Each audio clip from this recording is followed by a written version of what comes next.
Sound good. What's good? What's good? What's good in the hood? And welcome back to another episode of the Blank Canvas Creatives Conversations, BKC Convos. I'm here this time with, I must humbly say, the bold, the intelligent, the great Mitch Gayns, man. My guy, man. How you feeling, bro? I'm lovely, baby. I'm lovely. I'm happy to be on with you. Happy to be repping BKC. Happy to be here talking to the congregation.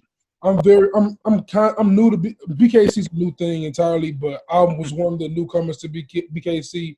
Of course, it's a large group of you guys who came from another podcast group that we'll talk about later. And you're an OG of BKC. You were there from the inauguration, basically, the inaugural, presentation of it all. So I first heard about you when I got on BKC, of course. First people I really interacted with, I think it was like you, it was Harris, it was Vic, and then I was instantly put on to your interview of Vic and Harris, and I was like, oh man, these dudes are doing podcasts. Like I've said on this show a few times, I didn't have a podcast when BKC became. I met the guy who made my logo on BKC. I've been influenced by you and Harris a lot, and by what you guys do. And I want to talk to intro this episode. I want to talk about your podcasting and pretty much your creative lane that you created for yourself. I read your philosophy on your website where you pretty much talk about how everyone doesn't have absolute a thing in life. Everyone doesn't have a destiny as far as certain things go. It's about finding your passion. Would you consider those people a passion of yours? Kind of. So I guess that's part of the whole philosophy, right? So a lot of my life, I've been very blessed in a lot of ways. Like I've had a lot of cool opportunities. I've met a lot of awesome people, a lot of, interesting influences in my life. But one of the things they all kind of had in common were, they were all like very focused or very, guided by this passion, like you said, this destiny that, they were like, I'm going to build this company. I'm going to build this platform. I'm going to, do whatever with my life.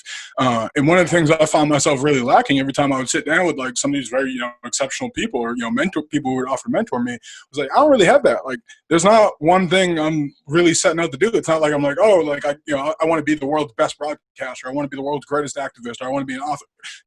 It's not one thing for me. And so the more and more I talk to other people, the more and more I realize that there's a lot of us out there who, we live in this culture, this kind of like hustler, entrepreneurship, culture that emphasizes that you have to find your one thing and then figure out how to grow and, expand and, all that about this one thing, and doesn't really cherish the idea of like a diversified life. And I really want people to like be able to like see a successful example of that, of somebody who's able to do a bunch of different things. Because like, I'm a podcaster now, and like that's dope. I also do like graphic design stuff on the side, and that's been awesome. I started doing websites 2 years ago, and now I've done websites for like some of the coolest people I've been able to add to my circle. And so it's I do a bunch of different things, and I think kind of philosophically, that's kind of been my guiding light now. So I left kind of working for other people to start, my creative career, I guess, independently about a year ago. And one of the things that I guess kind of drove me to that is I left my last job, and I kept looking for jobs, and I wanted something where I could flex all of these different skills and also be under somebody who could help nurture all these different skills. And our world isn't really catered to generalists anymore. Everybody needs to be a specialist. And I think what is scary about that is if you look at the trajectory we're on as a society, we're about to try and rebuild a bunch of shit, right? And one of the things I'm learning firsthand being out here in Minneapolis right now is like what the rebuild really needs is generalists. Like the specialists for sure help, but somebody's got to organize those people. Somebody's got to be able to communicate with everybody. Somebody's got to be in touch with the needs of all these different, unique groups, from the carpenters over here to the gardeners over here, to people who are vegan over here but don't eat pork over here because of religion. Like you got to be able to communicate with all that, and I find that's difficult if you spent your entire life trying to get really, really good at 1, 2, 3, a handful of things or whatever. All trades is definitely an important thing to be. When I listen to those people, I kind of sense that because you break it up into volumes. So you break it up into like you kind of pursue people who fit a certain category and try to engage conversation with all these people. First off, what made you decide the 4 volumes you went after first? Or what made you choose those 4 to begin with? Well, so I think I decided on podcasting for sure because I wanted to have I had a podcast before. I co-hosted with a stand-up comic, and that was awesome. And I wanted to get back to podcasting. And one of the things I found difficult was like, it was kind of a general current events, I guess you could call it, kind of comedy show that we were doing. And that was difficult for me because it felt like it didn't have a direction, you know what I mean? But at the same time, like I just explained, my whole life philosophy is about, being broad and being diverse, not essentially about like going too deep in one direction. Right. And so what I wanted to do with those people was, I find myself at the intersection of a lot of identities, right? Like, I'm clearly Black, but also my entire living family is white. Most of my friends are Christians, but, I'm, a pretty secular person. I know, I have a lot of friends who are Jews or Muslims and, everybody across kind of the religious background. So I find myself interacting with all these people, but not really being a member of these groups. And there's all these different assumptions that one has about the other, right? And so what I wanted to do with the show was just every season take a new group of these people and be like, let me talk to, 5, 6, however many of these people I can, whatever the number ended up being 5. But of these types of people to kind of shine a light on, like, who are they? Like, what are the things that, are, stereotypes that maybe are true, but also what are, the diversities within these people, right? And so you mentioned, what kind of guided the choice of the first few.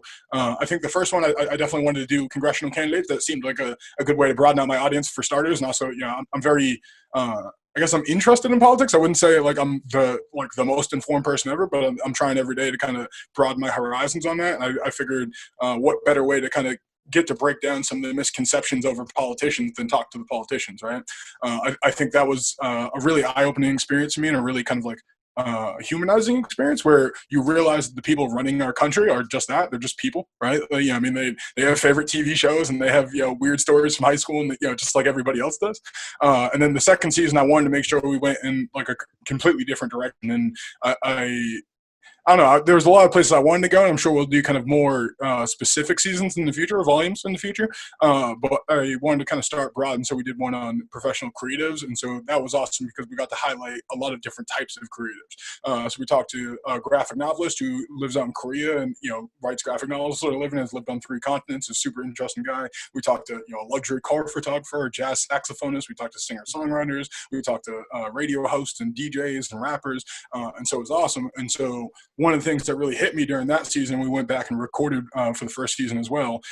You mentioned me sitting down with Vic and with Harris is, we interviewed 5 guests of this persuasion or whatever, but it felt very one-sided, right? We were only telling their side of the story. And one of the reviews I got on the show early on was like, there's no pushback from this host. And it's not really intended to be. Like, I want to tell people stories. I'm not trying to like convince you that your truth isn't your truth. But one of the ways we wanted to do that was to talk to people who cover these kind of people. So we do 2 bonus episodes every season that we call Pod People episodes. And we talk to podcasters mostly, but anyone in the media really who covers those kind of people. And so during the creative season, we sat down with Vic and with Harris, who both at the time were, Harris obviously still had podcasts kind of covering the creative culture at a broad level. Right. And then we did the same thing with the politicians in the first. So then we're doing another political one now. You mentioned the third. The next one we're going to do hopefully is going to be on veterans. And then we have a bunch more in the future. We're kind of jumbling scheduling, but we're going to do clergy, like spiritual leaders, the organizations that we're donating money to out here in Minneapolis. We're going to follow up with all 5 of those organizations and do a special season on them. So we got a lot of cool stuff coming in the future too. Now, one thing that I do find interesting about what you're saying with that is you're using the word "we" a lot. So who's your team? Like, how's your team work? As a person who does a podcast, I do all my editing. I edit the video, and I do the video with my phone on the tripod. I'm very minimalist as far as my equipment goes, but I handle most of the stuff. So how is it with a team if you have a team? I guess I always refer to it as a we because there's so many people in my network who make this happen. When it comes to like the podcast itself, like it's real bare bones. I had an editor for like 3 episodes, but like just schedule wise, it never really worked out on the timeline we wanted to. So I recorded all the episodes myself. Now for the most part, I edit all the episodes myself. My intro music, I made I shouldn't say my intro. My intro and my outro music are both in the show notes, but all the buffer music and everything I did myself, produced myself. Part of the reason I don't do videos because like I literally don't have the time to do both. I barely get episodes audio on time. It's a pain. But I always reference it in the we because like without so many of these people in my network, like this doesn't happen, right? Like the we is people on congressional candidate staffs who are constantly in touch with me and helping book these guys. The we is people in my network who help my super fan, if you will, the people who are subscribed to my podcast who blast this out to their networks and help continuing to get these conversations out beyond just the couple hundred couple thousand people that might be in my network. And so that's I always am important to kind of references as a we. And then the other person I'd be remiss without mentioning is my girlfriend, man. Like I said, I quit my job. I haven't even incorporated my business, quote unquote, yet. So, for the most part, I work for, gifts and tips, for the sake of taxes. And so it's like, I'm not making like a crazy amount of money, but I'm doing a lot of crazy shit. I'm traveling the country. I'm talking with, congressional candidates. I'm, chatting with policymakers and world leaders and shit. And she really, she supports that, not just, in an emotional and spiritual way, but also like helping take care of a lot of shit in our family and like our goals and keeping us organized. So it's always definitely going to be a we venture in my eyes, even if it's when it comes to the creation of things, a lot of my own doing, because I definitely couldn't do this without her. Now you just said, I don't want to misquote you, but you was like, you're into politics, you know about politics, but you're not saying you're a genius about it all. You're not know it all when it comes to politics. Yeah, like I don't have like a poli-sci degree. I didn't work in like a congressional office for 10 years, but like, I follow politics and I talk to a lot of politicians, and a lot of my friends now are people on campaign staff. So like, I think I get the culture of politics better than I understand politics, if I'm being honest. Like I get the people. I don't necessarily get all the inner workings and like whose job it is to submit this to what office and, all that kind of thing. I get the people who are involved in like what makes them tick.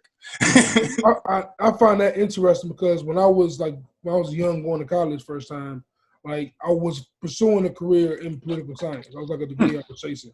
But then around 2014, 15, politics became like a joke to me. Like, oh, this is stupid. They're letting Trump out of office. Like, this is crazy. And then, of course, he eventually won, and I was like, oh, this is bullshit. I don't know parts of this. So, like, for the last, 4 years, I have been trying to remove myself as much as possible from politics until things like of recent come to play. And you, along with myself and others in the group, shout out to Audra Thomas, Cordell Watts, we all kind of been open and expressive online with our thoughts and opinions regarding politics. How do you, if you at all, filter yourself or filter your friends, quote unquote, on Facebook and followers? How do you manage with the differing opinions and trying to be as blunt as, because you're blunt, hold bar. You don't hold nothing back. Like you say what you gotta say, you say it well, and you tell everybody else fuck them. Like, and I appreciate that. It's tough because on the one hand, like especially maybe like a year or two ago, when I was working for other people, right? Like I had employers, I had to be a little more filtered with what I said, but also like one of my previous jobs, I won't mention which because NDAs and shit, but like essentially the grounds upon which I left were like sorry, I'll take a step back here. I worked in startups for a long time. So with the exception of 2 of my jobs since I graduated college, all of my jobs have been at startups. I've been one of the first 20 employees, usually one of the first 10 at the last 4 companies I worked at. And so one of the things that happens when you're in that environment is you come in and you're one of 8 people in the company, so you have a lot to say, right? Like even if you're a lower level employee, you're running a customer service department or a sales department or something like that. Like you're the only customer service person, you're the only marketing person or whatever. So you have all the sway of that department and all like the sway at the table.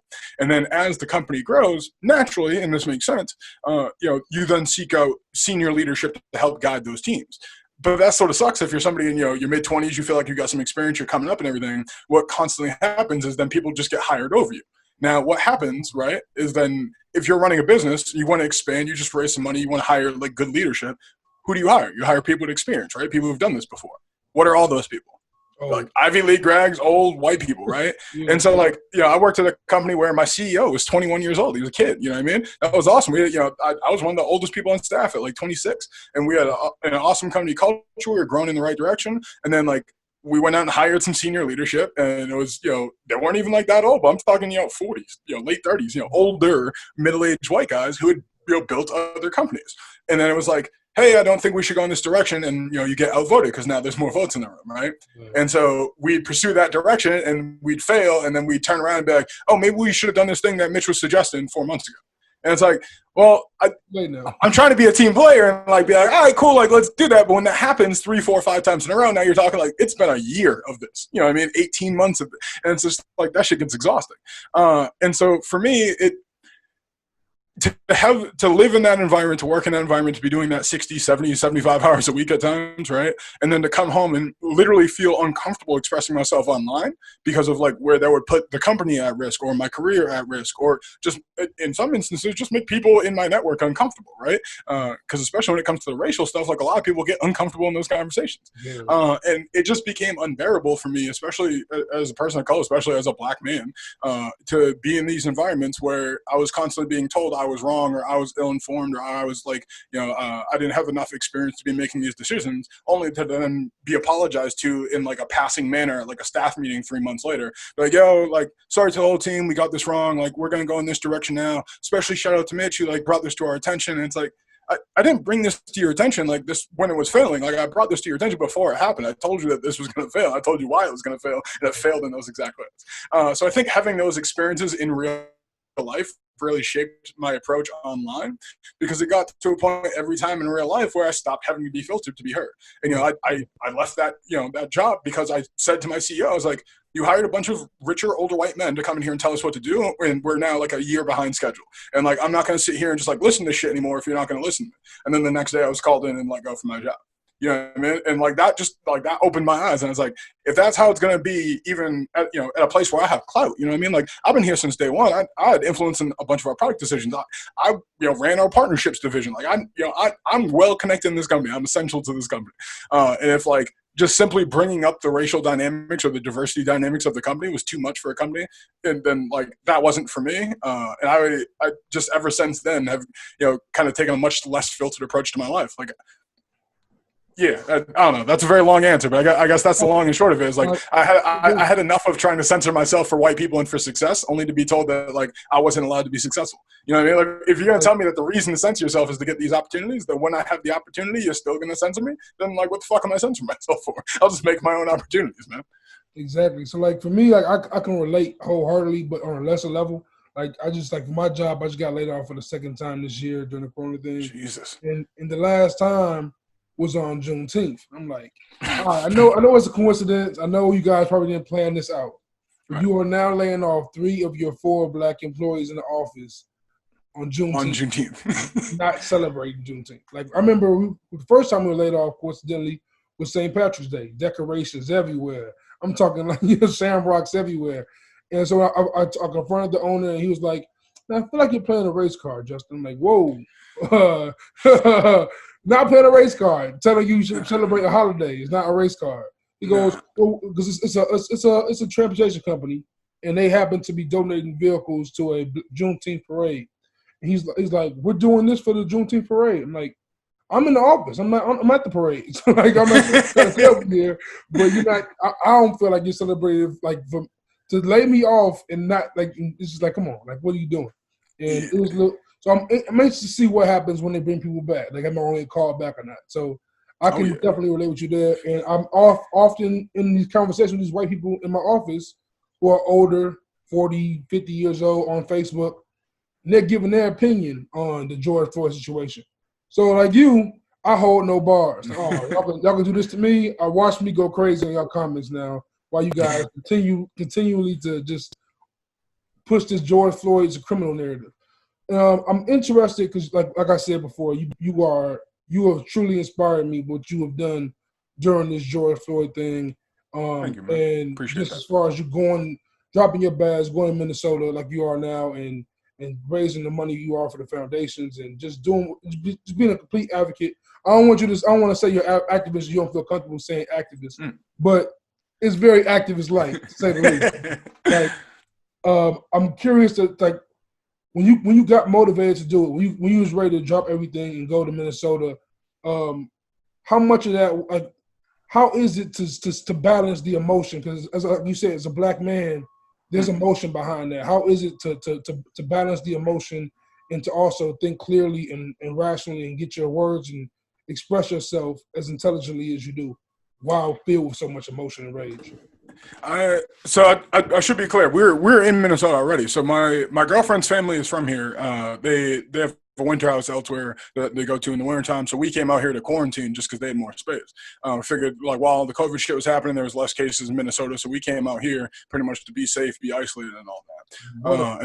Wow. Right. So we just happened to be out here. Her parents came home. We were scheduled to leave like the next week. And so then the Floyd killing happened, and like, you talk about balancing the emotions of it. It's like, bro, like I'm here with my girl's family. You know, I'm trying to make like a good impression on my in-laws. I'm trying to like, you know, fucking help around the house and sand the table and like, you know, whatever. And you know, cook dinner, stuff like that. And then it's like, I come downstairs, I get into bed, I like flip on my phone. I'm like, yo, is this real? Like, is this like here? Like, this is happening right here. And then, you know, a few hours later, you know, you keep scrolling through the internet, whatever, you see the, you know, the videos and the protests and everything. And the shit that really hit me, I said this to somebody else, and it's like, they don't have like a ton of similarities, don't get me twisted, but like something about like his expression and his voice just reminded me so much of my father. And my father passed away years ago. My father passed away when I was 16, so 14 years ago now. But like, there was something that just like hit me in that moment. Like, you know, he was killed essentially for, they said, using a counterfeit bill or a fake check. It sounded like counterfeit bill was the one. And it's like, when I heard the news, you know, the earlier that day, I'd been out grocery shopping with, you know, using my girlfriend's debit card. She's, you know, gave me the credit card to go grocery shopping for the house, whatever. And it's like, I'm there using, you know, a white woman's credit card at the register in, you know, what is 12 minutes away from where they just killed a man for using, like, you know, supposedly fake money. And like, that shit really just hit me. And so you come back here and it's like I said, I'm 12 minutes outside the city. I'm in the burbs. I'm sitting on the lake. You know, I'm hanging out with my white in-laws, you know, grilling foods or whatever. And I was just like, this just feels wrong. Like, I can't just sit here and not do anything. Like, this happens all the time. When, you know, we post some shit on the internet. You know, we maybe go to a protest and throw a fist up through a few chants or whatever. And it's just like, this just feels like wrong not to go do something. And also, like, undeniably, it felt different in everywhere, right? It felt different in the air. Like, you just knew this shit was fucked up. And so I tell everybody, man, it started as simply as this. I paid my girlfriend rent. Like, we paid money like for our mortgage back home or whatever. She came to me and was like, why don't we, because I was like, I'm gonna take, you know, a couple $100 I got left from my savings account, like go buy some supplies and bring them like to one of the donation sites. She's like, cool, like I'll just throw the money you give me for rent into that. Her parents threw us like, you know, a couple $100 or whatever, and we went to Costco. I just posted something on Twitter. I was like, here's what we're doing, and I completely expected, like, let me just have like, and this is why I don't feel comfortable like saying I'm an activist. Like, literally all I wanted to do was like, let me throw a few $100 at this problem, feel good about myself. I'll post something on Twitter to make white people feel guilty, and like, we'll call it a fucking day. You know what I mean? Because like, I don't know what I'm supposed to do, but I know I need to do something. And we did that. And by the time I got to Costco, we had like several $1,000s already sent to us. And so I was like, all right, I guess we're going to be like doing this for a few days. And you talk about like, where's that light switch on for you where you're like, oh, I guess I'm engaged now. I guess like I'm active. I'm not just an activist online in name only. Like I'm out here going to like do something. It was like, yeah. The first night, like we brought this run of supplies, went to a place called the Minnesota Youth Collective, and they were one of the places helping like distribute shit. And we get there and they tell you where to go, whatever. They send us to this other place. And it was a common room of like an apartment complex. You ever go to like a fancy apartment complex? They have like community rooms. Yeah. And so it's not one of those, but the apartment complex is specifically for disabled and handicapped single people who are like living on their own, like need like, you know, caretakers, all that sort of thing. Yeah. And so we get there and like one of the doors is already shattered or whatever. We end up, you know, we're unloading shit or whatever. There's smoke all in the street. There's a burning building down the street. There's cops in full riot gear standing on top of fucking Humvees and shit. Yeah. And it like, and I'm just like, yo, like we're doing this here now. And so we drop off everything. And one of the organizers comes running in and is like, we got to move all this to this church up the street that I'll mention later. And I'm confused. I'm like, why? Like, we're moving all this shit. We just brought this here, whatever. And she's like, we just heard over the standard that the cops identified this as like a medic station and an aid station, and they're coming here to destroy it. And that just fucked me up entirely. Where like, listen, man, like I'm a black man in America. It's not like I trust the police. You know what I mean? Like I don't have any goodwill towards the police. But generally speaking, I thought it was like an accepted, I don't know, language of war or of policing, of community, of wherever, that like if something is a declared medic station or medic tent or a declared medic person, like you don't attack that. You know what I mean? I thought that was just like generally understood common decency. Yeah. And so that really fucked me up. And so like we packed up our next load and we went somewhere different. And so we ended up linking up with this church and we've done a bunch of great work through them. But that's really what like flicked that switch for me where I was like, man, like I always knew it was bad. You know, I've had my own experiences. I have friends who've had their own experiences. And it's like the Floyd video really like identified what we all felt, which is that no matter what you are doing, they will find a way to make you the target. And so it's like, this man wasn't resistant, wasn't doing that, and was choked out over the course of damn near 9 minutes. 9 minutes in handcuffs with people on top of him. 9 minutes. And it's like, he wasn't doing that. You know what I mean? But at the same time, like, these people running a medic station, they ain't doing that. They just literally, they are in a disabled apartment complex trying to feed and give water to and provide aid to anyone who needs it. Just anyone, you've been tear gassed, you're hungry, whatever, come the fuck in, let us help you. That's all they're doing there. And we're going to go destroy that shit. And you saw that happen all over the country. You saw that, the photos, there's stuff like that with the slashed water bottles in I think it was Charlotte or Asheville, North Carolina. And it's happening all over the country. And that just really, I don't want to say, like, woke me up, because, like I said, like, I've been on this shit. Like, I've been telling people for 5-10 years now, like, the police are not a good, I won't go as far as say they're a terrorist organization on air, but I will say, like, they are not here to protect and serve us. I can acknowledge that much for sure. They don't come to our neighborhoods until something already bad happened.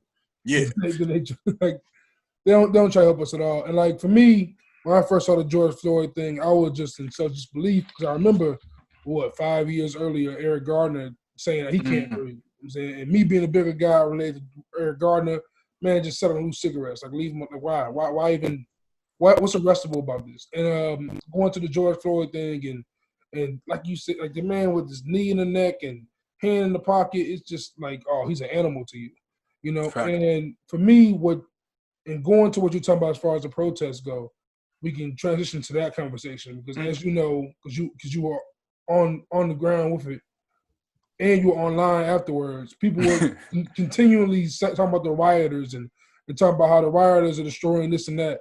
If you can just please expound upon that narrative and how crazy it was. So I want to group my response into kind of two separate things, because one of the things I think a lot of us, especially like in what I would call like the light skin community, like the bridge community, trying to make us all one unified nation one day, right? Like, one of the things we're quick to do is say that, like, these are all outside actors, right? And I want to address the other side of that briefly to say, like, it's not. There are just a lot of pissed off black people who are happy to light a precinct on fire. You know what I mean? Like, listen, like, that's a proud moment for a lot of us. Y'all been killing us forever. We're going to burn your shit down. And I don't want to take anything away from those people.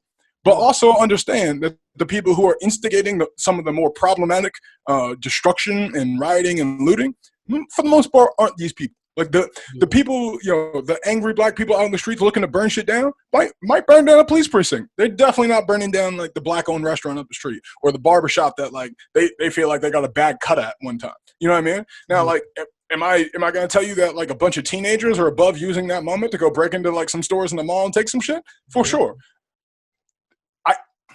I guess where I get, then where it tips for me is then we're so quick to identify those kids, right? And I do mean kids. We're talking 15 to 21-year-olds of all races, of all backgrounds, of all political persuasions and religions. Yep. We're just like, yo, I'm a teenager and this looks like some wild shit, so let's go do wild boy shit.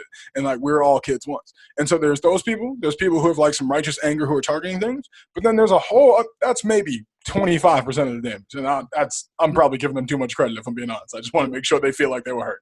But, like, most of this destruction, 75, 80% of this destruction, you can tell, you can see in real time is being caused, some by outside groups, but mostly, primarily by police. Like, you talk about rioters and looters breaking into buildings or setting fires, right? It's like, people are, like, without aim or care or caution, firing hot tear gas into crowds of people, right? So if somebody built, like, what do you expect to happen after tear gas is thrown at you? But not even this. What I mean, not even what you expect to happen when, like, in retaliation. What do you expect to happen chemically? You're firing a hot projectile at what is mostly like paper and plywood and other sorts of barricades. So of course this shit's gonna light on fire. You know what I mean? And so when something catches fire in the street, and then the building next door catches fire, and then some white nationalist asshole runs up and breaks in a window and then claws somebody else in the head with a hammer so that they can point and blame that black kid and say that he's the one who did it as they run away in their unmarked vehicle. You know what I mean? Like, there's a lot of that shit going on out here too. And so it's kind of crazy, the diversity of the damage and how quick people are to turn this looters and rioters narrative around, right? Because then it becomes, well, the protests are too violent. And it's like, it's not that the protests are too violent. They are violent by necessity. You have not heard us through any of the nonviolent protests. So now we're going to be a little bit violent. We might burn down a precinct. We might take over a Target that refuses to sell milk to protesters because they have tear gas wounds that they're trying to treat in the motherfucking parking lot. That might happen. But what's not really happening out here is that we're going around running down Black-owned businesses or planting Molotov cocktails in people's backyards, which I've seen out here firsthand. We're not out here putting, containers of gasoline next to piles of firewood in somebody's backyard looking to burn down an entire block of a neighborhood. You know what I mean? That shit is not happening. Like, I'm seeing this with my own two eyes. I'm here on the ground. And so it's like, what I am seeing is, the aid effort for those types of businesses, the community patrols that are put together, the NAACP putting together a Freedom Riders crew of people who have legal open carries to come protect the neighborhood. You know what I mean? And shit like that. I've seen theater groups get together, and this is one of the coolest things we've been a part of out here. Theater kids get so much shit because they're a bunch of corny motherfuckers, right? And it's like all these theater kids, they're used to doing shit on what? A shoestring budget, doing everything themselves, building everything super creatively. So like, who are the carpenters who have all the time in the world to come help board up a business? Who are the people who can, exactly help paint a mural and make art out of this community? You know what I mean? And it's been super cool to see all the different types of people who come out. Like, I went to a protest a few weeks ago, and the entire thing was escorted by like a black biker gang. You know what I mean? We had black skateboarders, and one of the things I tell people all the time is like, whether in media or in real life, you very rarely get to see the breadth of the black diaspora, right? Like, you got niggas with PhDs out here wearing sweater vests giving speeches that are being protected by niggas with guns on their hip riding like Harleys. You know what I mean? We got like niggas with like Kool-Aid dreads and 14 face tattoos and like 19 piercings who are coming up behind on skateboarders like blasting that shit. You know what I mean? Like, you got little baby records, on one end, you got fucking Aretha Franklin on the other, and we all outside. And that shit has been so dope. So it's like, when I hear that narrative that like, it's so violent or there's been so much destruction, it's like, I hear that and I understand that. And like, a lot of what we're doing right now is trying to, repair from the destruction, right? Get essential goods to people, get people back up and running their communities. But part of what we had to do to get to this moment was to tear some of this shit down, because these are the things that oppress us. We don't own this shit. We don't own the Cub Foods. We don't own the Target. So unless y'all gonna work with us, unless y'all gonna see the problem and show it to Target, because, they at least founded a fund and like set out right. They're like, hey, we can rebuild and repair all that shit. Like, we're not worried about it. It's like, that's the stance a lot more people need to take. It's like, if you are more concerned about the building or about the property or about the business than you are about like my ability to walk around freely and not get shot by people who are like hired to protect me, then like, I don't really give a fuck about your feelings, bro. Like, I'm sorry to break it down to you. And like, what I've also been preaching through this whole thing is, especially to those white people who are very ignorant and just closed-minded as far as how things go, and saying how you guys are destroying your communities. I keep stressing this. Ain't that many communities that we can call our own, like, in the world. Like, coming from Chicago, where there's a lot of riots here, there's a lot of protests here, and people were talking about, why are you guys killing the South Side? If you go through the South Side of Chicago, there is no black-owned businesses. There are few. They're few. They're few and far between, and if they are some, they're liquor stores, or they're stuff that that is detrimental to us in the long run. There aren't many groceries. Most black communities in this country, unfortunately, are like food deserts, and so when they go into the stores to rob Target, it's because there's no Target in our community. Like, they don't put those there. They put those in a nice side, and we might get a Walmart. You might get a Walmart. You might get a corner store. We're not getting the things that. So when we have when a poor person has an opportunity to go into a place and steal something, of course they're going to take advantageous people are in the world, of course. Just like there's white people who are advantageous enough to steal a country. But I just want to point out about that narrative. It's like, I hear that, I respect that, and that's part of my point. Is like, people, like, if the situation arises, people definitely act. But one of the things I've seen out here, like, you saw these people talking about, like, they burned down this Target, they looted this Target, right? Yeah. I went to one of those Targets, and bro, like, they literally set up tables in the parking lot. They had tents out or whatever. They had separated out diapers here and milk here, had mini fridges out here, whatever. And we're just distributing goods to the community. They were out here like you could see the niggas walking out with TVs. Yeah, the people walking out with TVs were like not from the neighborhood. I promise you, I'm not from the neighborhood. I can see the people who look like me looking around like they don't know where they are. You know what I mean? Them niggas weren't from here. I remember one news clip. It was some white people walking through Target and they're putting stuff in carts, right? Yeah. And the newscaster goes, "I hope they're employees." What? They're not even dressed in a red. Where's their red polos and khakis? Right, they're not wearing red polos and khakis. Why would they be employees right now? So it's definitely a lot. Like, it's and the craziest thing about it is they don't see it as racism. They just think they're giving their honest to God opinion, and that's where the system is involved in. And Also want to get your take while we're here talking about the police and how they disproportionately mistreat blacks. Let's talk about defund the police and the idea that's being pushed. I'm for it because they've defunded healthcare and education multiple times in my lifetime. Defund the police for once. I would love to hear you expound more intelligently about this. Well, so I think a lot of people hear defund the police and they immediately rush to like, what's going to happen then? Like, who's going to protect us? And like, I listen, as somebody who is finally getting to an age where like I have some shit, like this ain't real gold, trust me, but like I have a few things, you know what I mean? And so like, I get that. I get the fear of wanting to protect your shit. But what I think people fail to understand is what people want to do after they defund the police, right? It's not like there will be no more community protection. The goal is to eradicate the things that create crime. If you look at the indicators of crime, they're almost always across the board linked to poverty, right? People always ask why, you hear white people ask this question all the time, right? Like, why do black people commit the majority of the crimes, even though they're a minority of the population? It's like, well, black people don't commit the majority of the crimes. Poor people commit the majority of the crimes. I mean? Black people just happen to be disproportionately poor because you've disenfranchised us for the majority of this country. You know what I mean? And so it's like white people and black people, and for the record, Hispanic people, and not so much actually Native American people. They're actually pretty non-criminal by comparison. But women in poverty commit similar rates of crime. And so I think dispelling this idea that we need the police to act as the prevention source of all these things, when in fact the investment back into these programs like ending homelessness, ending food deserts, like you mentioned, providing like quality food and resources to people, clean water, internet access, these things in communities that can really uplift and change a community and provide opportunities beyond where they are right now. You mentioned earlier about, what black-owned businesses are available to you, right? Like you can open a corner store, a liquor store. If you're really trying to be a community center, maybe open a barbershop, right? Or your other options are usually, right? Or your other option is a franchise model. And so it's like we need to create these opportunities for black people to create their own businesses, not just to work under other people. I do think it's important to like feed the pipelines of other things, but like within our own communities, like there are organizations that are helping feed the hungry. There are organizations that are doing the hard work of like lobbying your state legislator about how we end homelessness in a particular city or a county.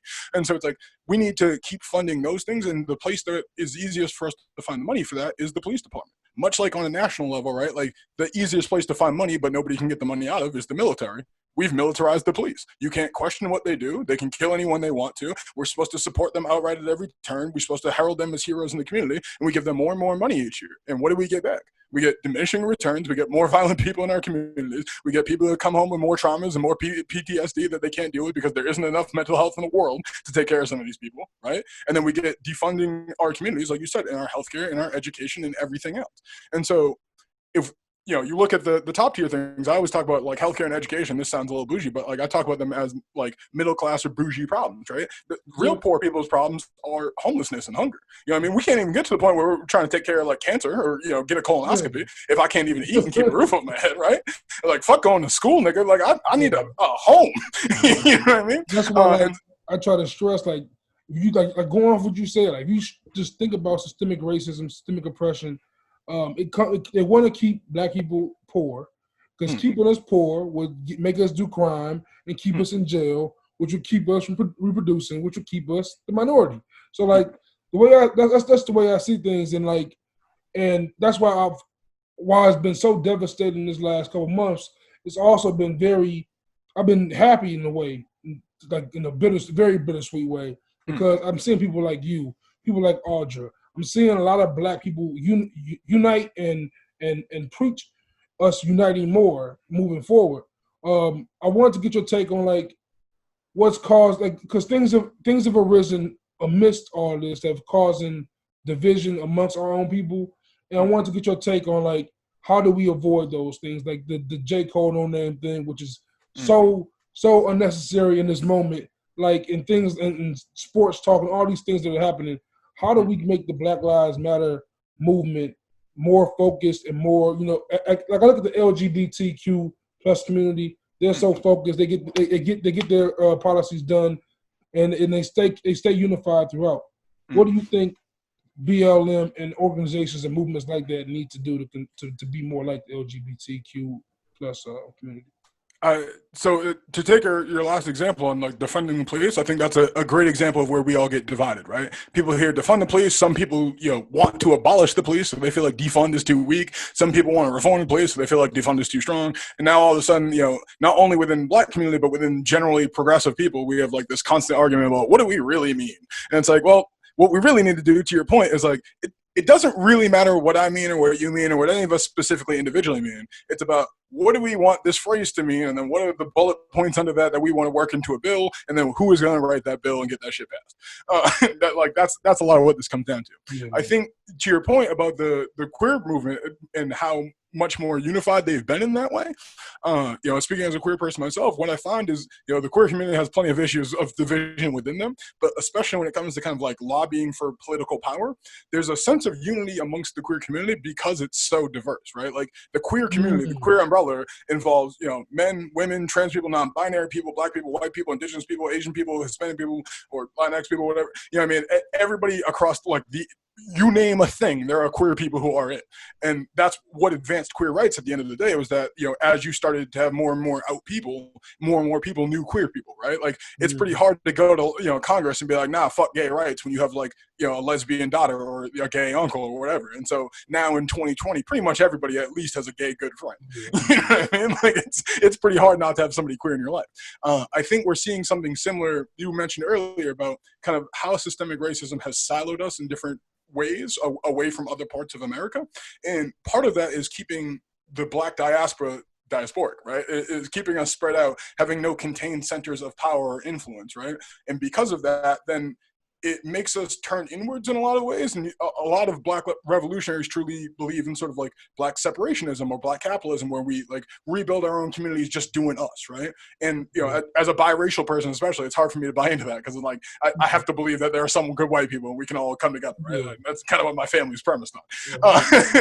But at the end of the day, like, one of the flaws I find in like Black separationism is that you then lack that kind of that diverse coalition of thought, and there's a lot more infighting about how we should do that. And so I think what the Black movement really needs, like, to take a key from the queer movement about is like understanding that one of the reasons we all agree on the phrase Black Lives Matter, right, is that it's all Black lives. And so it's like, listen, man, like if you got a problem with trans people, or you got a problem with light-skinned niggas, or you got a problem with lesbians or whatever, like whatever your issue is with like whatever, you hate hoteps and you hate Catholics or whatever, like we all just got shh on that shit. You know what I mean? Because that's what happens in the queer community. It's like, I'm here to tell you, there's plenty of racist gay dudes out in the world. You know what I mean? But for the most part, when we all show up to the Pride March, all that racism shit, we shh on that for a minute. You know what I mean? All that, no Asians, no fast, no queer shit. Like, nah, shh on that today. And that's the thing we need more of in the Black community. It's like when people show up to the Black Lives Matter march with a sign that says, Black trans lives matter, instead of harassing them and then making that conversation about that sign, just be like, cool, yeah, they matter too. Like, come on in. Those are Black lives. You know what I mean? Rappers' lives matter too. Come on in. You a Black life. Construction workers matter too. Come the fuck in, my guy. All the Black people matter. You know what I mean? And that's the shit we need to be on, is like all of us matter. I've had a weird Black experience. I grew up around all white people in a very white place. I moved to a very Black place. I still live in fucking Boston, where it's questionably racist, to say the least. And so it's like, I don't know what to make of my experience and how it supposedly represents like the Black experience as a whole, right? Like I'm asked to speak on the behalf of Black people all the time, and I always have to qualify by saying like, this is my one Black experience. I can't tell you what other people do. But I think all of us need to recognize that like there are a lot of Black experiences out there. You know what I mean? I have no idea what it's like to grow up Black in Montana, or Black in LA, or Black in Chicago, or Black in Detroit. And so we all need to just kind of like respect and appreciate each other and be like, like at the end of the day, you mentioned earlier, the beauty, and one of the things I find happiest in this moment, or like things I'm taking away from this moment, is how different we all are and how appreciative we can be of that. You know what I mean? Seeing that like, oh, there's no one or two or even 20 ways to be Black. There's a billion ways to be Black. You know what I mean? And that shit is dope. You like when you realize like there might have been some shit you were into that like, oh, I thought only Asian people were into this shit, so like let me keep quiet about it. Oh, I thought only this was like some white boy shit, let me keep quiet. And it's like, no, there's a whole bunch of niggas out there that fuck with that shit. And that's the difference in this moment, I feel like, with the internet, is that a lot of us have stayed siloed and stayed quiet about our different interests or identities or groups or whatever, because the idea of like the public facing Blackness had to be on code of some sort. And I think you know, and I appreciate my OGs who grew us up on that code, but also I think it's about time we kind of move past that and understand that, like, all it takes to be on code is to be black and be proud. You know what I mean? And, like, if you're proud of your blackness and, you know, you're a fucking rock star or you're a fucking electrician, like, that shit's all dope to me. So, like, let's celebrate blackness in its entirety, in its inclusivity, and I think that together will get us kind of moving in the right direction, because then we can focus on policies that help every single one of us, and, you know, we can work our way down from there. Yeah, that's a very poignant point, brother, because, like, it's true. We are, as a culture, in many ways, black people, we do have our guards up. We put walls up and don't let people in, and necessarily so, like, with good fucking reason. absolutely. And a lot of black culture, there's a lot of homophobia there, a lot of transphobia there, and that all definitely needs to be rectified, and as soon as possible, because I think we should. There's no reason to ever push a black person out of the black culture, unless it's some Candace Owens bullshit going on. Like if for what it's worth, I want to say in the inverse, there's a lot of people within, like, the black queer community who are always, like, speaking up against essentially, like, cis het culture. It's like, let niggas be niggas, bro. Like, niggas are gonna be niggas in whatever capacity they want to be niggas, and some of them don't even want to be niggas. So let me not even say all that. But my point is, like, you gotta let black people live their black lives however they live it. And if, like, if you're a homophobic nigga just out there, like, cool, just, like, keep, like I said, keep that shit at the all black shit. You want to go be homophobic with your homophobic friends and be quiet at your own house, and, like, you don't ever want to talk to me except when we out marching together. That's cool by me, my guy.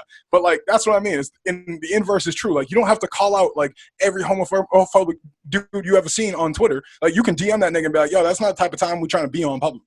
You know what I mean? Now, if you don't hear that, different story. But, like, that's what I mean. Like, we gotta keep each other accountable, and, like, the code we gotta be on is a code of inclusivity and, like, unity. And it can't be a code of, like, everybody's gotta be one way, because I think there's not enough of us yet to be going all that hard in one direction. Like, we won't get there. We all gotta be individuals, but still, I'm saying, be black at the same time. Like, be proud of being black and be proud of being you, and let the other person be proud of being them. So that's amazing points. And I guess I want to transition now to more black, not necessarily unification, but representation. And I'm a black guy who's been trying to get into media for the last almost 10 years now. Went from trying to be a rapper to now trying to be a political science guy. Trying to be like Rachel Maddow and all them people, and, you know, and Nate Silver and them. But then I transitioned to want to do sports, and now I want to just do culture talk and just do stuff like this. And one thing that I've always kind of been disappointed for me, trying to be into the media world, is the lack of representation. Like, all we've had was the Stuart Scotts, the Stephen A's, and these kind of figures, but never like never really the regular guy, never the average Joe to talk about stuff. And one person I always look up to, especially in the sports media world, was someone like Bill Simmons. Because I remember back when Grantland was going on, and he had Wesley Morris, he had Rembert Brown, he had so many powerful black voices writing for him. Even they weren't necessarily his employees, they were contributing to his site. And I always thought he had good talk with black. When he had us on the show, I felt like, all right, Bill's an ally. I always felt that way. So to hear him come out and say, when he'd been questioned about his lack of black talent, him saying that this is not a talent show or not an open mic. And I saw it first really from you. You retweeted it, I believe. And I was devastated to see that, not Bill Simmons. So I would love to get your take on it, also being a media personality and a Bill Simmons fan. So yeah, I'm a long time Bill Simmons fan. I, like you, go back to probably right around like the late Grantland days, and then certainly since the Ringer started. Like, the Ringer is, I subscribe to more Ringer podcasts than I subscribe to podcasts from any other network. And so for sure I was disappointed. I think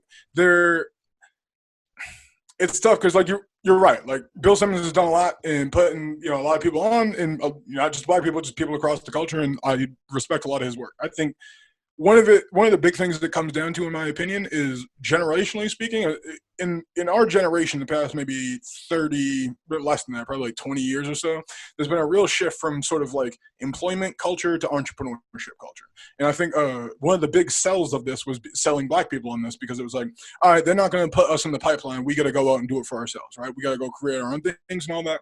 And so the most successful examples of black life that we see are people like Jamel Hill or Van Lathan on, in the Ringer Network, right? Who are people who went out and built their own talent, their own reputation, built themselves up in different places, had to bounce around a couple of different times to be able to get on, really kind of built their own things and their own audiences, and then were able to take that audience and go somewhere and like sell that to somebody. Right. And I think what I'm very critical of the Ringer and a lot of other places for, not just the Ringer, is like not building that pipeline, because not everybody is an entrepreneur, not everybody is a self-hustler, not everybody is like going to build it on their own. And I think the Ringer is one of the best places in recognizing that, right? Like they have tons of great voices and writers and producers and artists even, and people who work at that company who aren't people who are ever going to go out and start their own LLC or freelance gig and then work their way up to like a national audience and work on these huge projects, but have a lot to offer and are really talented, quality people. And to see the lack of investment in black people in those roles is really disheartening, because like you said, as black people trying to break into media, I'm forced to be an independent, right? Like if I wanted to go work somewhere, like I could, but inevitably I'll probably end up being fired for being too black and too loud, and that's my personality type. It's like, yeah, but at the same time, like that's where I get my audience, right? Like, so I can't not do that. And so it's tough for me to watch a place like the Ringer where it's like, what you're supposed to be is the place where people like us can go get a chance and then work our way up and learn the ins and outs, and like here's how you get in and out of breaks better. Here's how to pitch for an ad sale better. Like all these different things that you learn just being in an agency like that or in a company like that for an extended period of time. And that's, I don't know, man. I love Bill. I love the Ringer. I'll continue obviously listening to their stuff. I'm from Boston, so it's hard not to love those guys. But at the same time, it's like you said, my whole life I've been kind of viewing Bill Simmons as this ally, and whether that's through Jalen or through some of the other talent he's put on throughout the years, or just like his proximity to like black culture and his like role within it. I took him to understand it a little better, and I found that specifically this year, since he turned 50, honestly, I remember him talking about it on his birthday, not just on racial matters, but like stuff like talking about women and shit. Like he's just gotten like a little like cringy at times. And I wonder how much of that is just a factor of age, but also like he's been one of the best ever at recognizing when people are too old or too dated and then making changes. So I'm hopeful he'll make the changes that are necessary. I will say, just to wrap up my thoughts on that, I don't know if you've noticed this. Bill Simmons, since that pushback, has booked nothing but black guests on his show.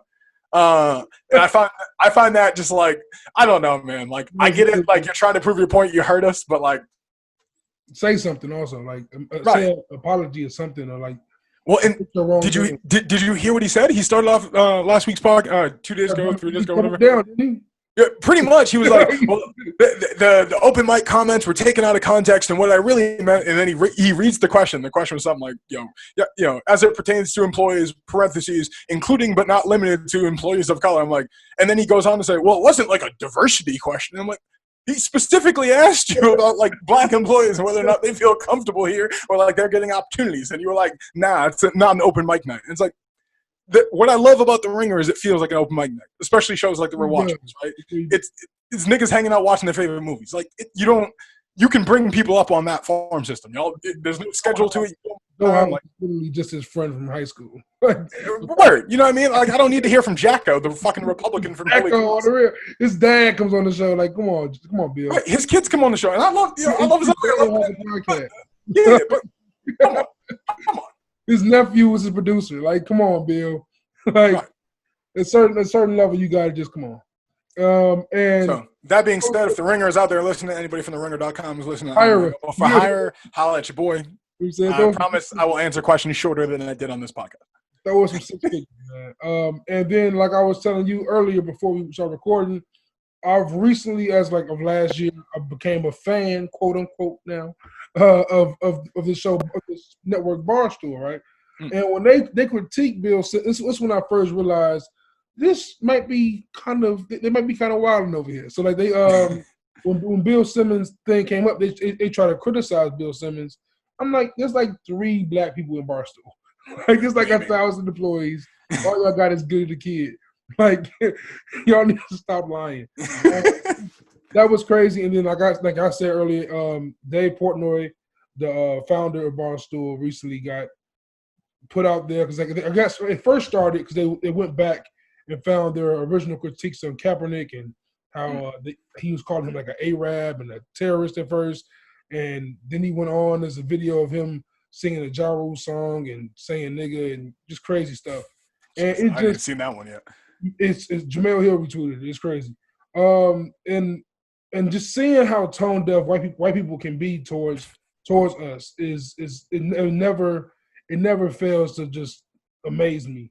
I kind of want to hear some of your influencers of our color, some influencers of black influencers for you, like who influenced you in media that's black. That specifically black folks, I would say specifically Joe for sure. Joe Budden is. I've been a long time Joe Budden fan as a rapper, and when he started podcasting, I always felt like, listen, I love Joe as a musician, but you can listen to his raps and feel like he's trying to say more than can fit in these bars. You know what I mean? And so I would always love going to his live shows and hearing like the way he spoke to and engaged with the crowd. And I was stoked when he started the pod. And so I've been a big fan of him since day one. I think kind of looking elsewhere, it's a very kind of diverse group of black entertainers or media personalities who like I'm a fan of. Like on the one hand, there's a lot of people influence me. Like you mentioned earlier, Stuart Scott. Like Stuart Scott's a huge influence in my life. I'm a longtime Carolina fan. My dad grew up not far from Chapel Hill, Carolina. His best friend is a coach in North Carolina now. You know, it's one of the best journalism schools, specifically sports journalism schools in the country. That's what I wanted to do when I was a kid. And like Stuart Scott was like my fucking idol as a kid. So like when I think about getting into media, and you mentioned earlier having like, you know, I don't know, the balls, I guess, for lack of a better term, to like go out on a ledge and beat you on air. Like that's certainly one of my biggest influences, Stuart Scott. I think looking more like current day, though I disagree with him on some things, like I fucking love Van Lathan. Like I love his whole like approach to things. I love that like he is a very no fucks given kind of approach, but also is like pretty professional and measured and like usually, you know, well thought out and or at least open about it when he's not. So I really respect him. You mentioned Jamel Hill earlier. Again, don't agree with her on everything and the way she approaches everything, but I do agree with kind of her philosophy as a media person and kind of how she struck it on her own, how she's diversified her interests, how she kind of straddles that line between mainstream and subculture. And so like those are probably the people I would say really influenced me the most.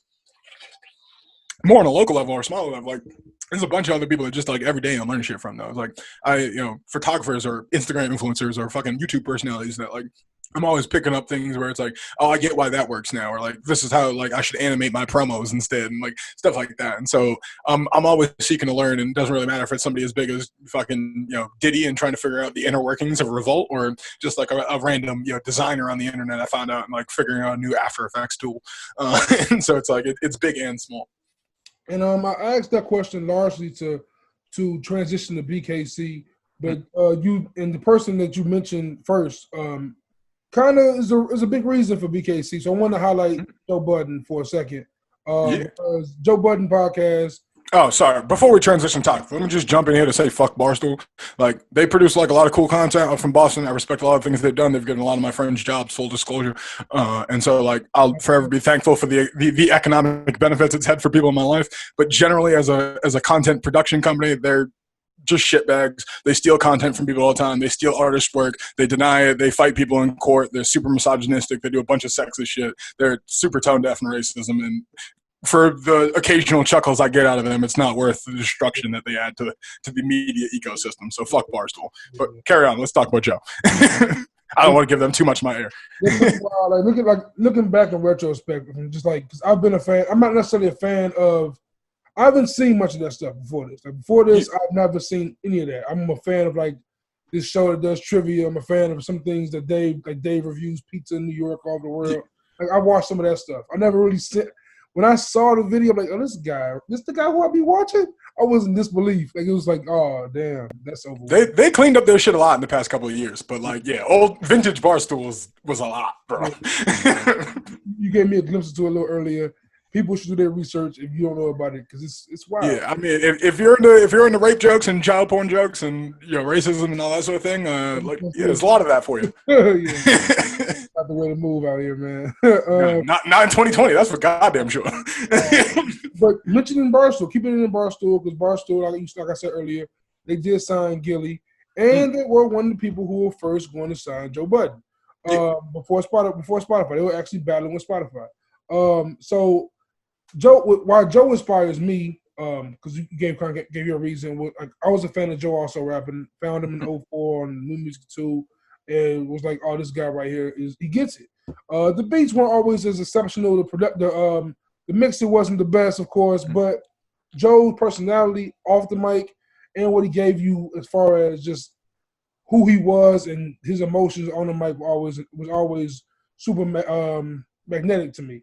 So going to the Joe Budden podcast and seeing them grind for 3 years without any ads, without any sponsorship, and seeing what they become now, with like he's on a level, if not on a level, he's approaching a level of a Joe Rogan, who's getting $100 million from Spotify coming up. That inspires me to death. And I really asked you the question beforehand about Black influencers, because when I sit and think about it in the new media world, it's either a sports podcaster of some sort, or it's Joe Budden. Yeah.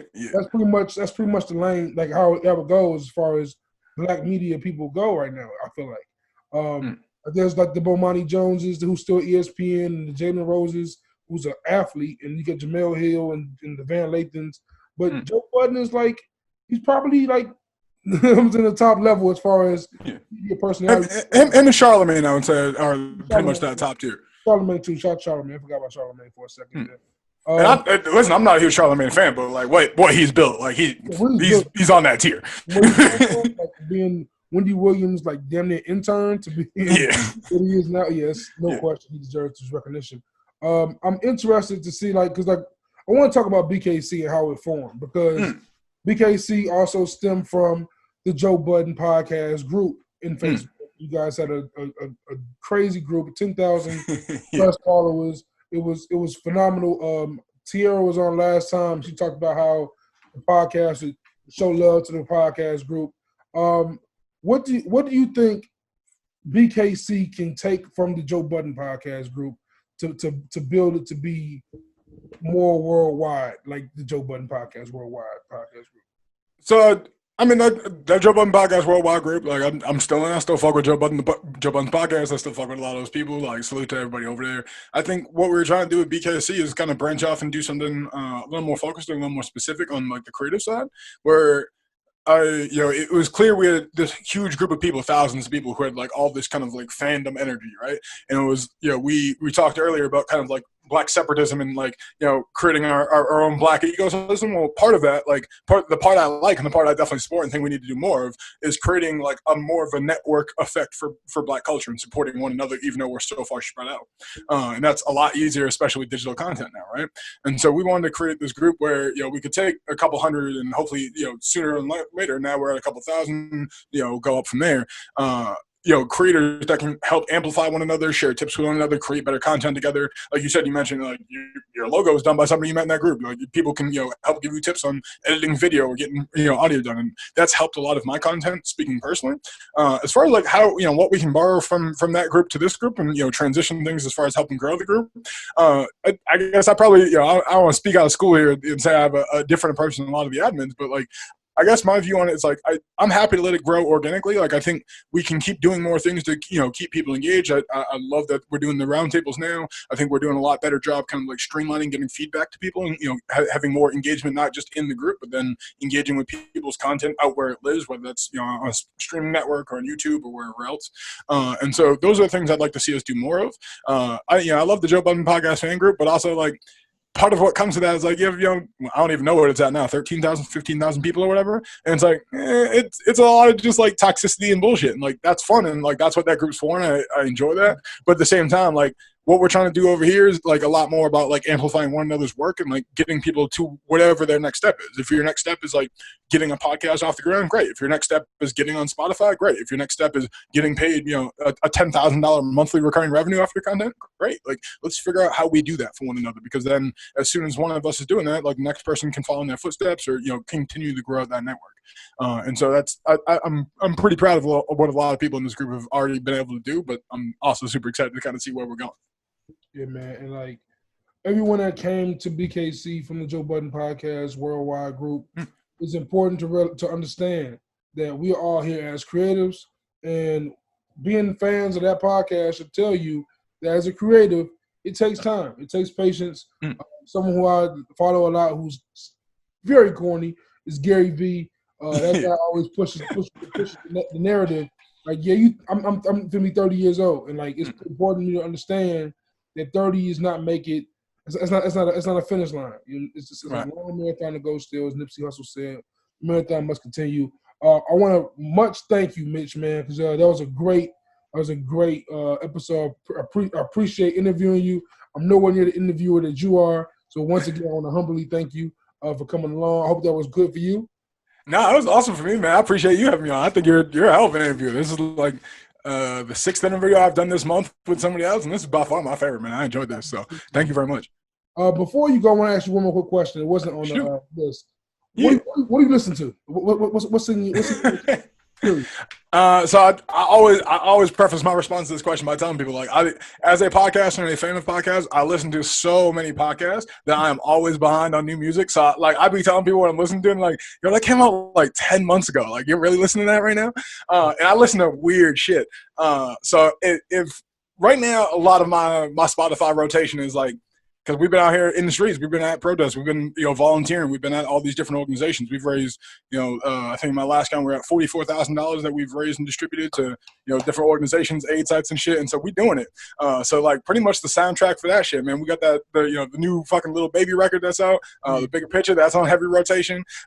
Even though we're not supposed to amplify it anymore, like I play that J. Cole record and that No Name record back to back all the time. I'm right with you, bro. I go back and I'd be remiss if I never plug. Listen, if I'm out in the car and I'm out trying to either do hood rat shit, activism shit, or just like some shit I need to get amped up and confident for, I listen to Kenny Beats and I listen to Vince Staples. That's my shit. Vince Staples, Summertime '06. If that shit don't make you ready to go like burn down a police station, the government, I don't know if you're paying attention to the lyrics, bro. And then anything Kenny Beats makes slap. So like I found out Kenny Beats like a year ago. I found out that he used to be like an EDM DJ. Yeah, I don't know if you knew that. He was what the fuck was his DJ name? Why am I blanking on that now? I'm not sure. Loud Pack. He was a DJ duo called Loud Pack, and I fucking loved Loud Pack back when I was like a rave kid and like I was out in the clubs and all that shit. Like that's like I would go ham on the dance floor with Loud Pack records. I've seen them live like a couple times. I had no idea that was Kenny Beats, and so then like I heard FM by Vince Staples produced by him, and then I fell in love with all his shit. Shout out to The Cave, shout out to his YouTube shit. Like I fucking love Kenny Beats. That's a fire album. Oh yeah, and so that's heavy in my rotation when I'm out here like trying to go get shit done. Like that's pretty much all I listen to is like Kenny Beats slappers and then like the occasional acoustic record. Like I listen to that Rumor Kids new album. Like I play that shit in the car. Like that's what I mean. I was some weird shit I mix in, but like that's dope. Man. That's most of it. Once again, that's Mitch Gayns, man. The bold, intelligent, great Mitch Gayns. Much appreciated. I think you told me everywhere they can reach you is at Mitch Gayns, right?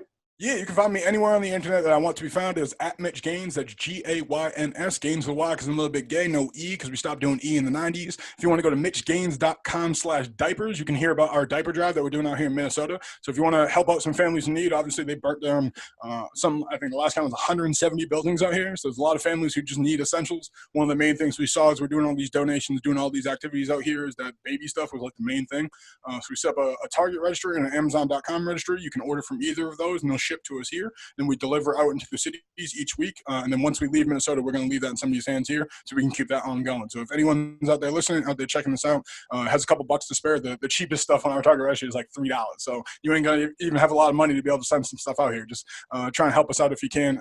Again, mitchgayns.com, at Mitch Gayns, anywhere else on the internet you want to find me, Twitter, Instagram, wherever. Man, and you can find me at Juice JVP everywhere. My info will be in the description, but most importantly, please, everyone go to mitchgayns.com/diapers. That's a very important movement you're doing, man. That's Appreciate you, man. Take care of these babies, man. Feed them. And with that being said, man, we are out. Peace and love. Everyone stay safe out there. Appreciate y'all.